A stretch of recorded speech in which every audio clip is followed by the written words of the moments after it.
Bueno, bien, con respecto a nuestro paciente, tenía criterios de internación, hipoxemia, taquipnea, rales crepitantes, ¿sí? Que pudimos asociarlo a una placa, podemos sospechar una neumonía, veremos de qué, posiblemente nos falta el criterio epidemiológico y estamos esperando una PCR de un familiar que estaba internado, ¿sí? O hay que ver el paciente, el contexto, los factores de riesgo que presenta y las comorbilidades. Si eso yo lo asocio, que es un paciente que presenta una neumonía por radiografía o por tomografía, si fuera necesario, ¿sí? Es un paciente que va a requerir internación. ¿Bien? ¿Y a dónde vamos a internar a ese paciente? Es la otra pregunta, ¿no? Bueno, este es un paciente que va a requerir internación en una sala, ¿sí? Con aislamiento para COVID. La demanda de cama es muy abundante en determinados momentos, por lo cual, si hay lugar, se puede enviar como sospechoso mientras esperamos una PCR en aislamiento solo, individual. Si no hay lugar, podremos plantear hacer un aislamiento en conglomerado, con el familiar en este caso. Bueno.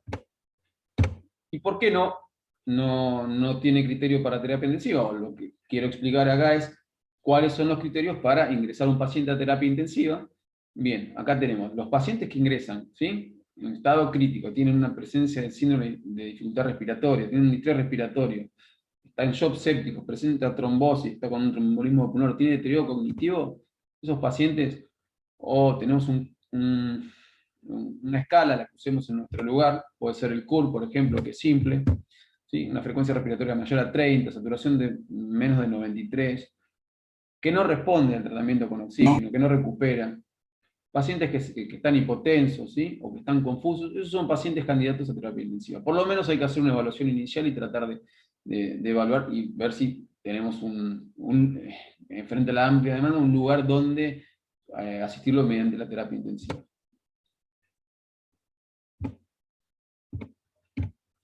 Bien, y esto lo voy a tratar porque nos ha pasado varias veces en el servicio, ¿sí? ¿Dónde se internan los pacientes que tienen alta sospecha de COVID y tenemos una PCR que nos da negativa? Tenemos el contexto epidemiológico, posiblemente nos da negativo y nos genera dudas. Bien, depende del criterio clínico, epidemiológico y los criterios de internación. Si la sospecha es elevada, no está mal repetir una nueva PCR, porque la PCR también depende de quién la hace y cómo la hace, ¿sí? Pero sepan que la probabilidad de que una PCR de negativa en contexto en el cual el paciente tiene síntomas y síntomas de neumonía es baja, realmente es baja, es menos del 20%, ¿sí? Sobre todo si se hizo bien. Y la probabilidad de que se positivice una PCR, ¿sí? Posterior o que ese paciente que le hicimos una PCR negativa sea positivo es mucho más baja todavía.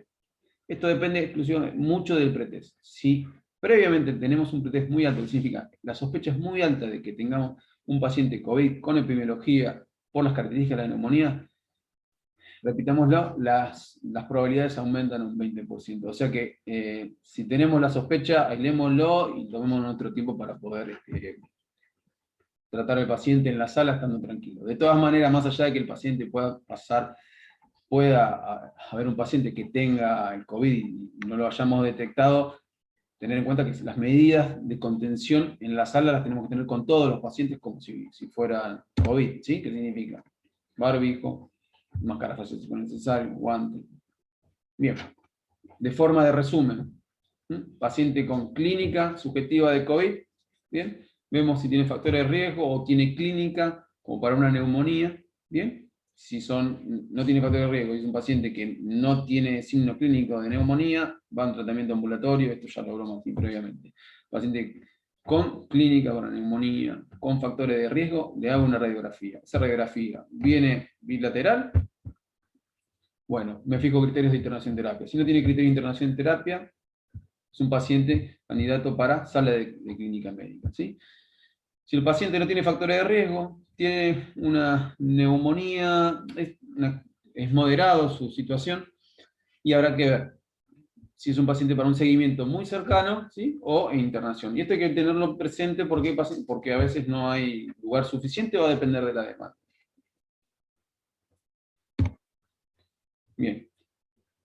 ¿Cómo continúa nuestra paciente? ¿Sí? Ya la tenemos internada por los criterios de internación, tiene criterio de estar en la sala de clínica médica. ingresa a la paciente sala como paciente COVID. Perfecto. ¿Cómo ingresa la paciente? Ingresa una máscara de reservorio, 15 litros, saturando 95%. En pronación, baja los requerimientos, necesita menos flujo, 12 litros, ¿sí? Y ella, durante toda la internación, ha presentado ortodesoxia, se sienta y francamente cambia su saturación, ¿sí? Llevando valores de 86 aproximadamente.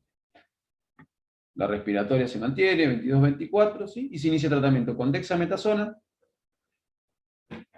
se le agrega heparinoprofilaxis, ¿sí? Obviamente controles, glucotés, y se plantea el tratamiento con antibióticos. Recuerden que estamos en la fecha de inicio de síntomas del día 10, ¿sí?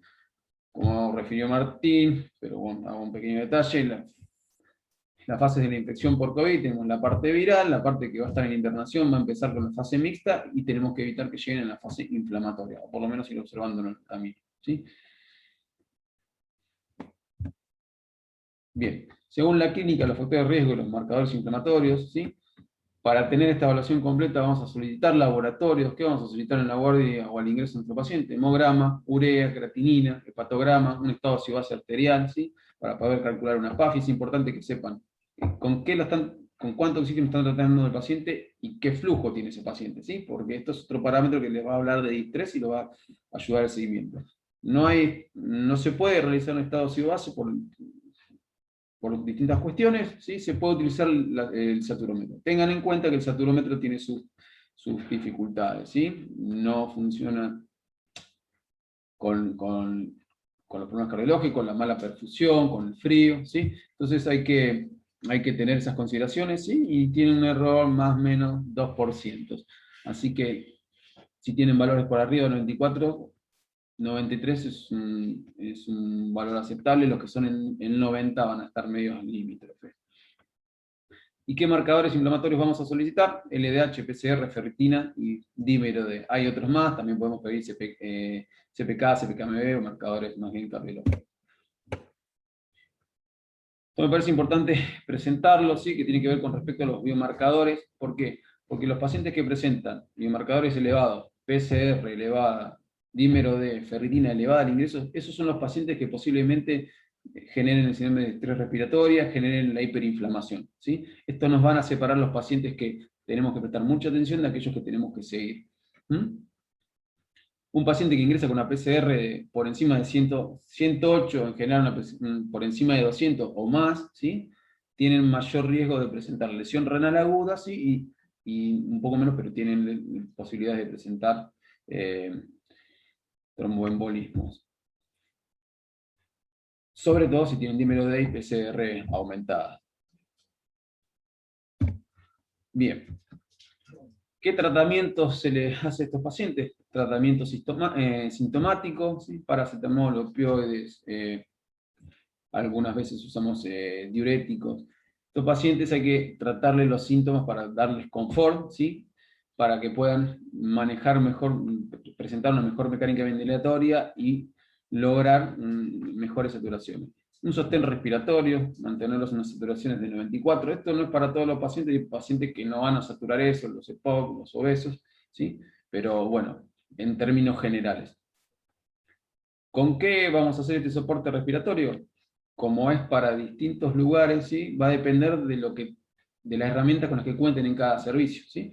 De forma tradicional, el oxígeno, la cánula, menos de 4 litros, o por encima de los 4 litros, la máscara de reservorio. Los que tengan el helmet lo pueden utilizar, la CAFO, la cánula de alto flujo, ¿sí? Y evaluar, obviamente, si no presenta una buena recuperación, un buen mantenimiento, si es necesario plantear una ventilación mecánica, ¿sí? Ventilación mecánica. Los pacientes mejoran mucho su saturación y bajan mucho los requerimientos de oxígeno con la pronación. Son pacientes que tienen que estar pronados, hay muchas dificultades, sobre todo para el manejo en sala en la pronación, pero esto realmente hace que uno entregue menos oxígeno y genere menos lesiones por lo mismo, ¿no? Entonces, recuperan muchos alvéolos, la parte sobre todo posterior del pulmón, y eso cambia mucho su saturación, ¿sí? Además, se permite tener una tos más efectiva. Los pacientes obesos generalmente quedan de cúbito lateral, les cuesta mucho, y bueno, eso hace que sea mucho más difícil su colaboración.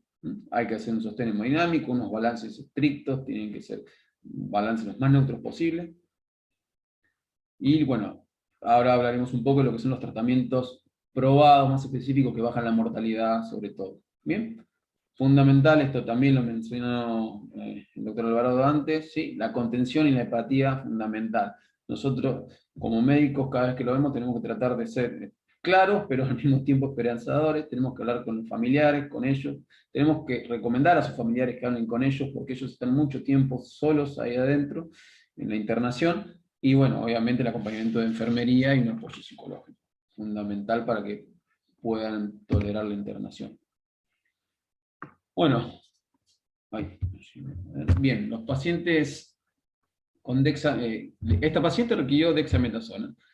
¿Por qué? Porque tenía una neumonía, estaba con requerimientos de oxígeno. Se ha visto, ¿sí?, en el estudio Recovery, que los pacientes que tienen neumonía con requerimientos de oxígeno les va mejor con la dexametasona, reducen su mortalidad en fase a terapia intensiva, ¿sí? Mucho más beneficio, hasta un tercio de los pacientes, de aquellos que tienen RM, han mostrado beneficio, ¿sí? ¿Cuánto tiempo los corticoides? Entre 7 y 10 días aproximadamente, ¿sí? Hay que monitorizar a estos pacientes, hay que ver los controles de glucemia, ¿sí? Hay que ver las infecciones asociadas, eventos neurológicos y cosas. Hemos visto mucho lo que tiene que ver las glucemias por corticoides, las hiperglucemias y algunas infecciones, ¿sí? Tromboprofilaxis para todos los pacientes. Todos los pacientes necesitan tromboprofilaxis. Anticoagulación. Todavía sigue habiendo una discusión, no está recomendada la anticoagulación de forma rutinaria para todos los pacientes, no está recomendada viendo la elevación de los dímeros D. Si hay dímeros D elevados hay que discutirlo individualmente para cada paciente, con los servicios de hematología, si contamos con el recurso. Si tienen indicación, obviamente, los pacientes que tienen una causa extra del coronavirus, ¿sí? Como por decir una fibrilación auricular, por ejemplo. Aquel que tiene una indicación precisa, ¿sí?, o tiene una trombosis venosa profunda, sí, esos pacientes requieren la anticoagulación. ¿Con qué hacemos profilaxis para todos nuestros pacientes? Puede ser heparina no fraccionada o enoxaparina. Una distinción con respecto al peso, básicamente, ¿sí?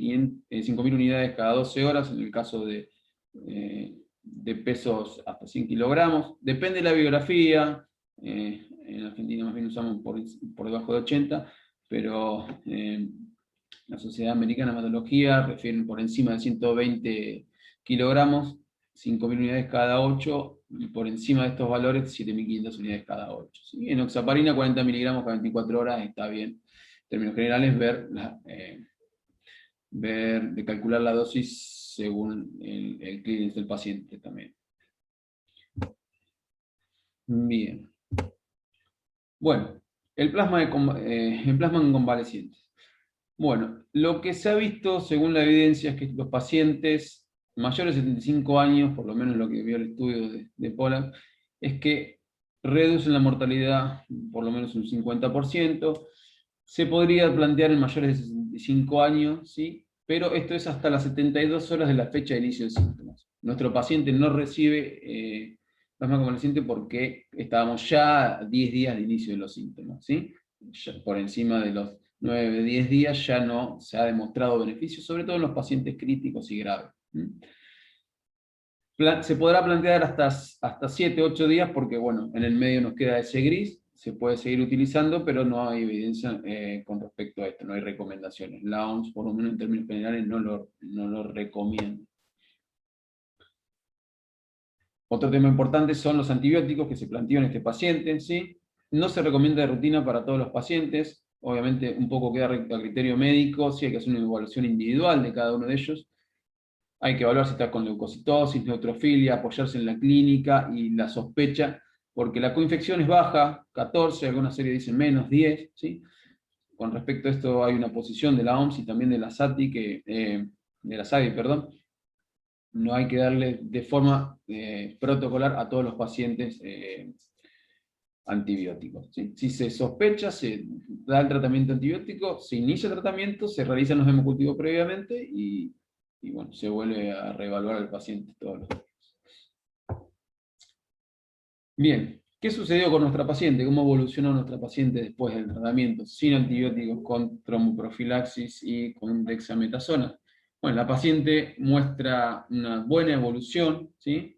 Disminuye claramente los requerimientos de oxígeno, está con una cánula actualmente, continúa con estas desaturaciones, ¿sí? Al ponerse en sedestación ella todavía presenta descensos, no se puede todavía revertir a que pueda estar ahí el ambiente, habrá que ver si no hay algo acompañante previamente que está en estudio.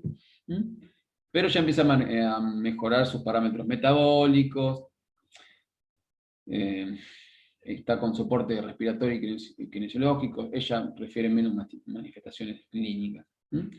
Los marcadores inflamatorios francamente han descendido y actualmente tenemos una paciente con un hisopado con un CT de 37, ya no la consideramos un paciente que tenga que estar en aislamiento, aunque ya al día 28 podríamos considerarla una paciente que no contagia, pues no sería cultivable de virus esa paciente.